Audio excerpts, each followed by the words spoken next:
Training School Surabaya.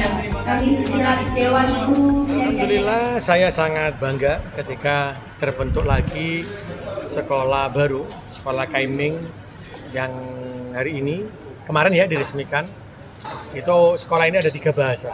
Ada bahasa Indonesia, ada bahasa Mandarin, ada bahasa Inggris.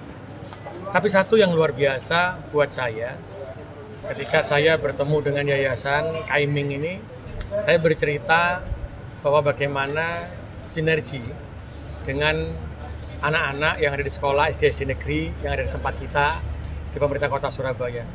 Beliau adalah orang-orang baik, kumpulan orang-orang baik. Dan beliau mengatakan bahwa di sini ada tempat basket, ada kolam renang, sehingga nanti kalau teman-teman yang SD negeri mau olahraga itu bisa di sini. Yang kedua juga bisa bertemu dengan anak-anak, belajar bersama di hari tertentu, hari Jumat gitu.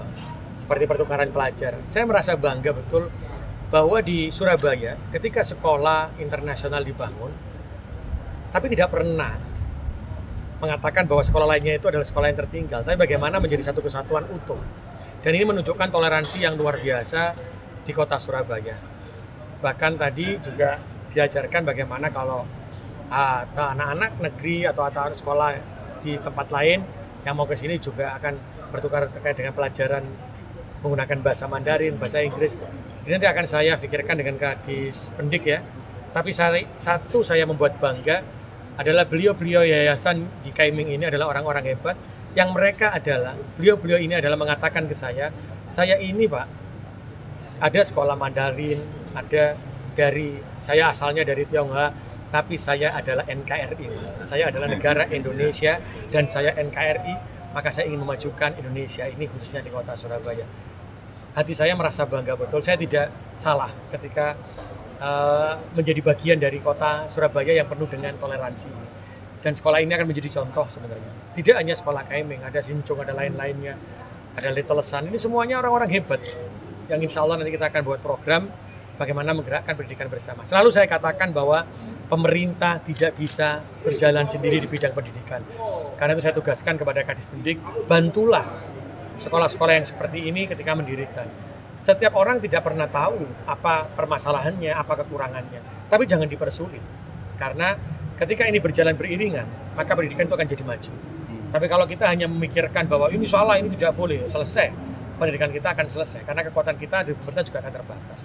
Semoga dengan diresmikannya Kaiming ini, maka akan ada pilihan-pilihan sekolah yang lain di internasional yang lainnya di kota Surabaya. Tapi bukan itu maknanya dan filosofinya, tapi bagaimana sekolah-sekolah internasional ini berdiri di kota Surabaya bisa mempengaruhi pendidikan yang ada di kota Surabaya, khususnya meningkatkan pendidikan-pendidikan yang ada di kota Surabaya dengan berkolaborasi dengan pemerintah terhadap dengan sekolah-sekolah pemerintah. Itu, matur nuwun.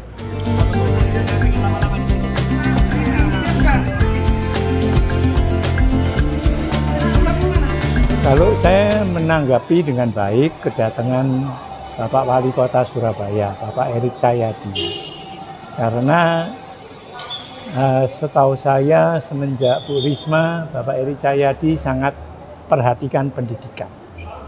Pendidikan itu sangat vital, Pak, Bu, bagi majunya satu bangsa dan negara. Sekolah Kaiming sama, kita sekolah 3 bahasa. Tujuannya apa? Karena bahasa asing, ya itu sangat penting di era sekarang. Jangan lupa, abad 21 itu abad Asia, orang sebutnya ya. Asia itu diwakili singkatannya CIA. C itu China, A itu India, E itu ASEAN. Sedangkan Indonesia adalah negara ASEAN terbesar. Maka kita sebagai etnis Tionghoa, bagian dari bangsa Indonesia, juga menghendaki negara kita, bangsa kita maju. Kita tidak mengharapkan Indonesia hanya sebagai penonton, pengamat, pengikut di era abad Asia. Kita harus sebagai pemain utama juga di abad 21 ini. Jadi saya menyambut baik pemikiran Bapak Erik Cahyadi yang sangat terbuka pemikirannya. Mengharapkan kita sekolah swasta maupun negeri harus ada kebersamaan, bersentuh, bersosialisasi bersama. Karena kita ingin memajukan Indonesia. Indonesia cita-cita pemerintah di 2045 harus menjadi pemain utama dunia. Terima kasih.